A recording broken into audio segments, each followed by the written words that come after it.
My name's Lee, and I've been coming to True Grace for a very long time. And I could tell you about the 7 years of repeated miscarriages over and over, my story of recurrent pregnancy loss, and I could tell you about having a baby boy, but still the desire for a girl.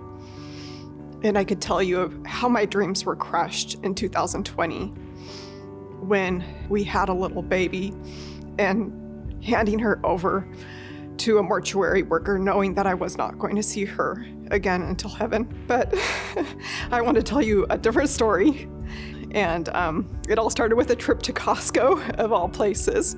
We went for our groceries, and it was right before Christmas. Happened to go down the toy aisle, and I saw a laser tag gun set. And I'm like, that would be awesome to have for my older kids. I'd love to see them, running around, playing with this. But having a place for my kids to run around, to be able to see them using them is a different story. We had, a house with a tiny yard, but not a place where they could, go out and run around and play. And I didn't think too much of it, but a couple weeks after that, we went and looked at 2 houses. The first house went for $80,000 over the asking price.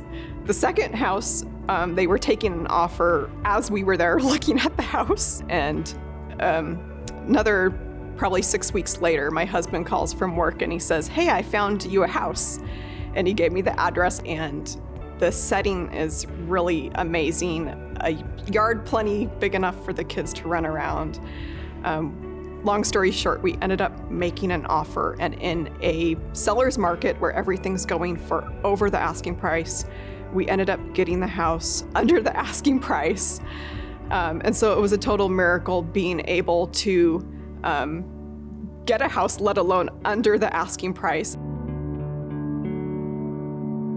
And then about 10 months after we moved in, I'm sitting in the doctor's office, maternal fetal medicine, the high-risk doctor, pregnant.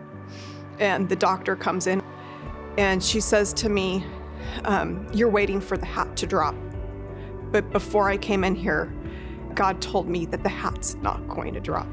She said, "You have walked this battle long enough. You have faced things that you should have never had to face. It's time for this to end." And she laid her hands on me and began to prophesy over me in the doctor's office. A few months after that, we had the baby, and I'm sitting there at our house. The kids are running around, playing laser tag with their friends, running around their yard, and I'm holding a real live baby girl. And I'm realizing how the deepest desires of my heart, God had known what they were without me even asking, without me even having the faith enough to tell him what I wanted. God knows where you're at. He knows the things you're facing, and he knows the desires of your heart.